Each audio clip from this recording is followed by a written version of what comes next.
Deciding on a location for your next film is one of the most crucial parts of movie making. Unfortunately though, it can also be one of the trickiest parts. Most of us don't have access to the luxurious mansions and expansive vistas that we're envisioning for our next projects, so we have to make do. In this video, I'm going to give you some useful tips for discovering film locations for your next project, and I'm going to do that by showing you some of the locations I've filmed in the past. Luckily, most of the locations I filmed at are fairly local, so this shouldn't be too big of a task. Right?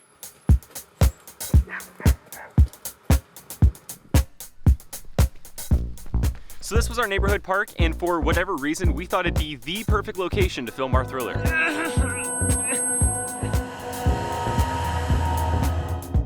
I don't get it.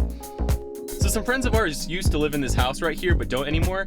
It's another example of a location that doesn't really fit the narrative we were trying to tell. What we were going for was like a purgatory location, but what we ended up doing is just filming it in this nice family's house.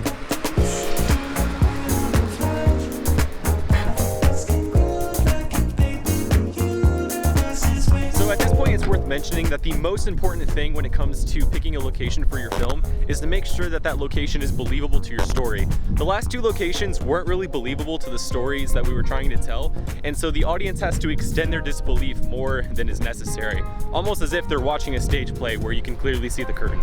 So Brothers Bunker was our attempt at a historical drama film, and so we decided to film in the historic town of Guthrie, Oklahoma. Guthrie is a town that works really well because it's got a lot of old architecture, so it worked perfectly for our 1970s era script.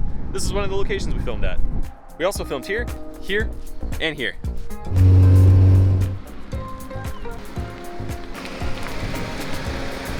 The town I'm in right now is called Coyle, Oklahoma, and just something about how eerie and quiet it is really inspired me to want to film here, so I ended up doing a microfilm called Doppelganger and a music video out here about a year apart. I didn't have a specific project in mind when I first found this location. I just kind of happened to stumble across it and was inspired to film here. And that kind of leads me to my next tip, which is you should totally just drive around. Even if you don't have a film project that you're looking for locations for, totally just drive around and see what's close by. You never know what you're gonna find, and you never know where inspiration is gonna come from.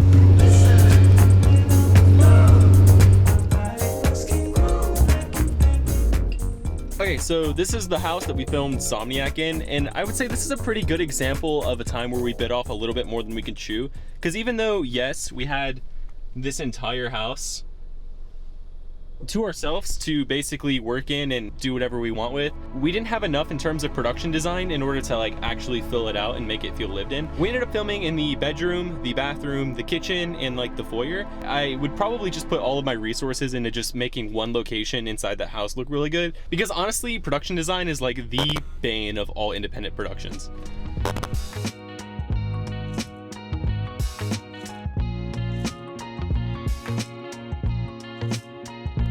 So this next location I'm actually really excited to talk about. These are the light tunnels in Oklahoma City, and it's really unique. It's super abstract, and in this corridor specifically, it's also very blue. But as soon as I discovered this location, I knew I had to film something here, and eventually the right project came along, and I ended up filming this really abstract film called Masterpiece. This, I feel like, is an example of a time where a location fit the narrative that we were trying to tell perfectly, because the story is about as abstract as this location is.